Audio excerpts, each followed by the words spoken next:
हे दोस्तों, आज हम बात करने वाले हैं नार्को टेस्ट के बारे में कि नार्को टेस्ट क्या होता है और इसे कैसे किया जाता है। अगर आप भी नहीं जानते कि नार्को टेस्ट क्या होता है और इसे कैसे किया जाता है तो ये वीडियो पूरा ज़रूर देखें।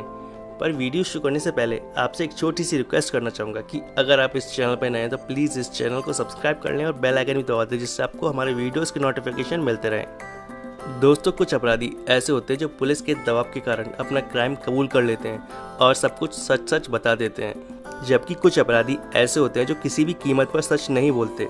तो ऐसे अपराधियों से सच उगलवाने के लिए नार्को टेस्ट किया जाता है। हमारे देश की क्राइम एजेंसी CBI भी अपने अपराधियों से सच उगलवाने के लिए इस टेस्ट का इस्तेमाल करती है और इस टेस्ट में अपराधी को कुछ दवाइयाँ दी जाती हैं जिससे वो सच बोलने लगता है। ऐसा नहीं है कि इस टेस्ट में अपराधी हर बार सच बता देता है। कई बार इस टेस्ट के दौरान अपराधी बेहोश हो जाता है, जिसके कारण सच का पता नहीं चल पाता।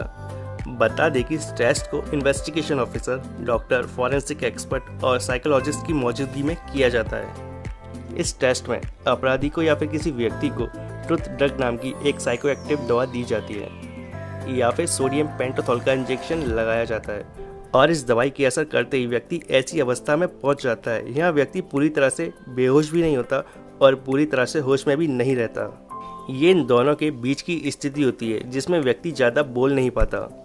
बता दें कि इन दवाइयों के असर से कुछ समय के लिए व्यक्ति के सोचने और समझने की शक्ति खत्म हो जाती है और उस सिचुएशन में उस व्यक्ति से कुछ सवाल पूछे जाते हैं, यानी कि उसका टेस्ट लिया जाता है। क्योंकि व्यक्ति के सोचने और समझने की शक्ति खत्म हो जाती है, इस कारण से वह सवालों का जवाब घुमा फिरा के नहीं दे सकता, यानी कि वो काफ़ी हद तक सच बोलता है। झूठ बोलने में दिमाग का ज़्यादा इस्तेमाल होता है, जबकि सच बोलने में दिमाग का कम इस्तेमाल होता है। क्योंकि जो सच होता है वो आप आसानी से बता सकते हैं, लेकिन झूठ बोलने के लिए दिमाग को इस्तेमाल करते हुए घुमा फिरा के बात बतानी पड़ती है।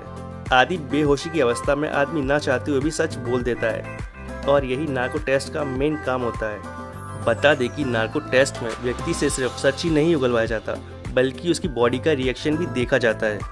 क्योंकि कुछ केस में सिर्फ यही पता करना होता है कि उस व्यक्ति का उस घटना से कोई संबंध है या फिर नहीं।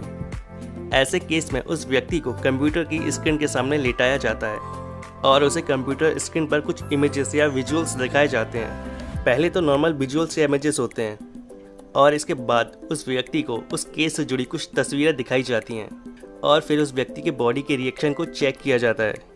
और ऐसी सिचुएशन में अगर दिमाग और बॉडी कुछ अलग अलग रिएक्शन देती है तो इससे पता चल जाता है कि उस व्यक्ति का उस घटना या फिर उस केस से कोई संबंध है या फिर नहीं।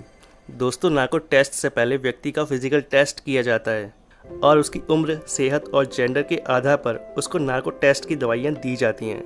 कई बार इन दवाइयों की ज़्यादा डोज के कारण ये टेस्ट फेल भी हो जाता है और इसलिए इस टेस्ट को करने से पहले कई ज़रूरी सावधानियां बरती जाती हैं। तो दोस्तों, अब आप जान गए कि नार्को टेस्ट क्या होता है और इसे कैसे किया जाता है। उम्मीद है आपको ये छोटी सी इन्फॉर्मेशन पसंद आएगी। वीडियो अच्छा लगे तो प्लीज़ वीडियो को लाइक एंड शेयर करें और अगर आपके कोई सवाल या सुझाव है तो प्लीज़ कमेंट बॉक्स में कमेंट करके बताएं। And thanks for watching.